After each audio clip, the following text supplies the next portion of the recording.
Since the recent industry-shattering news of Bethesda and ZeniMax Media being acquired by Microsoft for a staggering $7.5 billion, many fans and industry insiders are starting to speculate that Microsoft's spending spree could continue.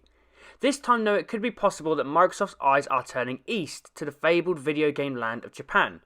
So in this video, I'm looking at whether Microsoft could acquire a Japanese studio. I'm doing it right now.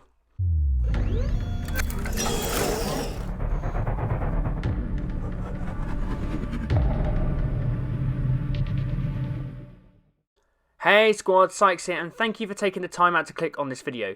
If you enjoy what you see, then please head over to InstallationX and subscribe, leave a like, and hit that bell for notifications for more Xbox content.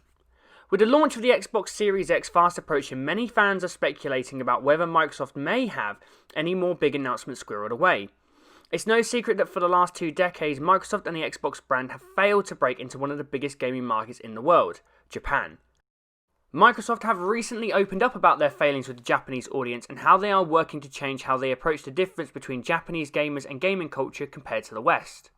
Now this brings into question whether Microsoft may be looking at further acquisitions to send a message to the Japanese audience that Microsoft means business there. Who better to help them understand and develop for the Japanese gamer than a Japanese publisher?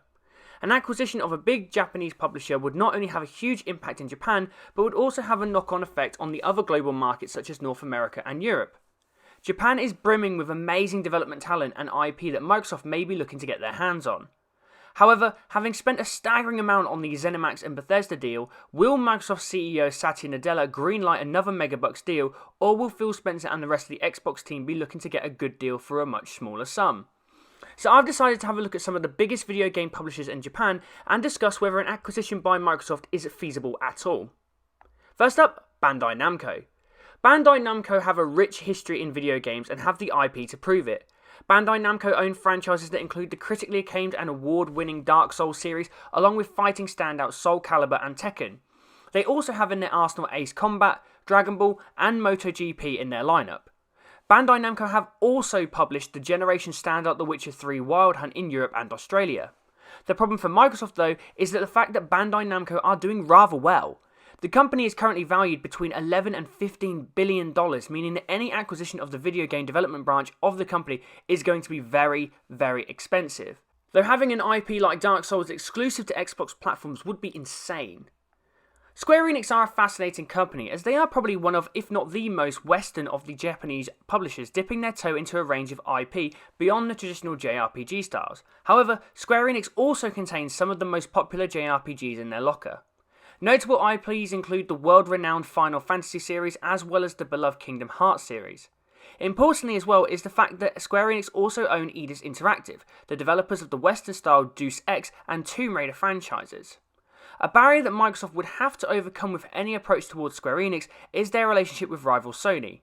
Square Enix and Sony have a very long and successful history, which would make any potential acquisition tricky. Square Enix are currently valued around $7 billion, which is cheaper than Bandai Namco, but still an expensive purchase. Capcom have been releasing some stellar games in recent years. Capcom have Monster Hunter in their back pocket, which has been very successful this generation. Not to mention the Resident Evil franchise that has been making a big comeback thanks to quality remasters and the new Resident Evil 8 on the horizon. Additional Capcom-owned IP include Dead Rising, Devil May Cry, Mega Man and Street Fighter. Microsoft seemingly have a strong relationship with Capcom at the moment, with many of their big games and IPs making their way to Xbox and Windows 10. However, Capcom's valuation still sits between $5 to $6 billion, which would make any acquisition still very expensive. Now, Konami represents probably the most intriguing name on this list, purely because most of the time no one really knows what Konami are up to in the video game space. Heck, probably Konami haven't even made their minds up yet. The biggest IP that Konami currently possesses is the legendary Metal Gear franchise. However, since the rather public departure and falling out with the series creator and mastermind Hideo Kojima, many believe that any new releases will fail to recapture past glories.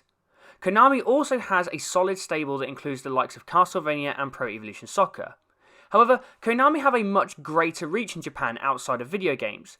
The company makes a huge amount of revenue on pachinko machines and Yu-Gi-Oh trading cards. Many believe that the split with Kojima was a sign that Konami were ditching the video game space altogether.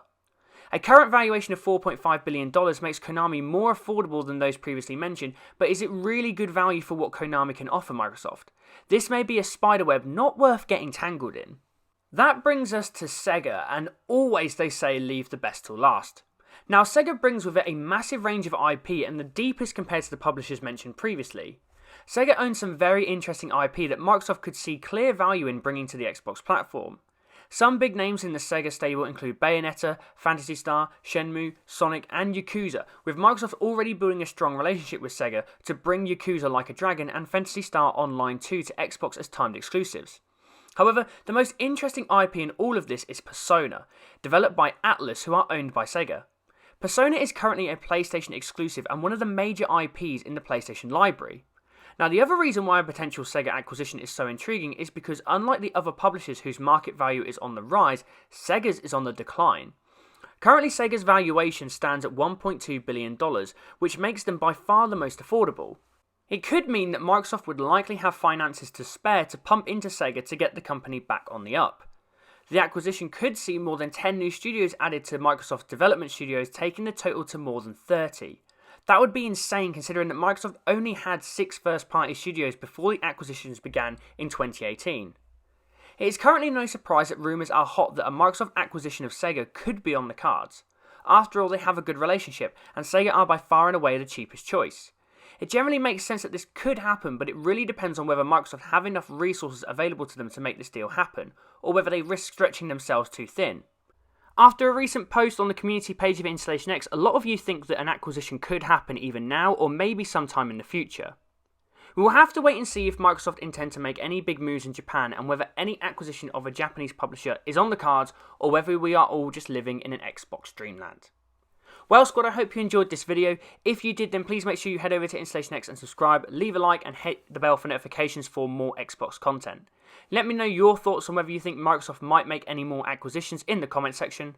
Follow myself and the channel on social media with links in the description. And as always, I'm Sykes, and for all things Xbox, stay tuned to InstallationX. Bye guys.